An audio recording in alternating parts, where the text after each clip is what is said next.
Hello everyone, I am Kumar and you are listening Horror Stories in English. So, without delay, let's start. I am sure all of you must have heard some ghost stories from your grandparents when you were kids.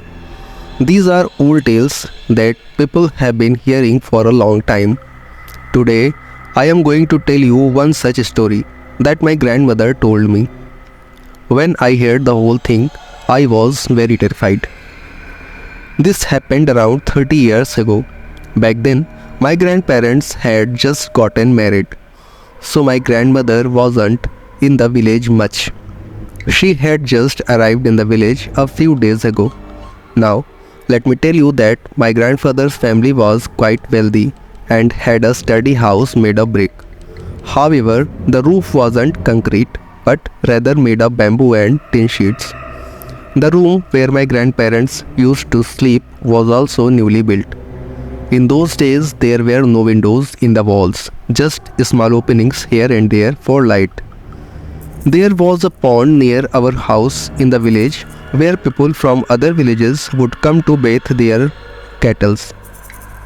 So, one night, my grandmother suddenly needed to go to the toilet.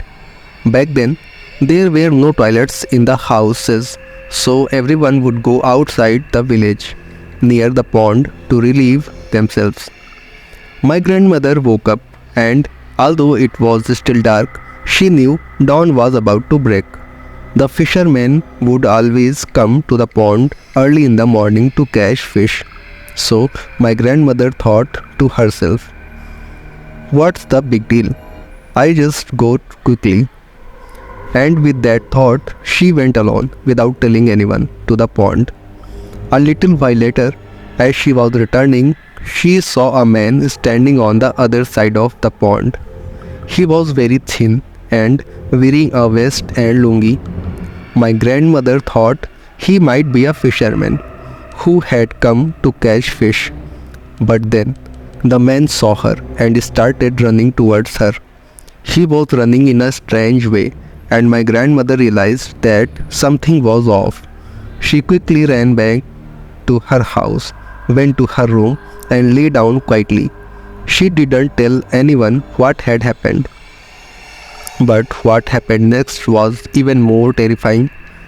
In the room where my grandmother was lying, there were small holes in the wall above her, and then she saw the same evil spirit putting his rotten hand out of the holes, trying to grab her. My grandmother let out a loud scream. The whole family rushed to her room and she told them everything. Then, somehow, they all calmed her down and told her not to go outside alone at night from then on. Today, my grandmother lives in our new house, but even now, whenever I visit that old house, I see that same room with the holes in the wall. Even now, looking at that wall gives me the chills.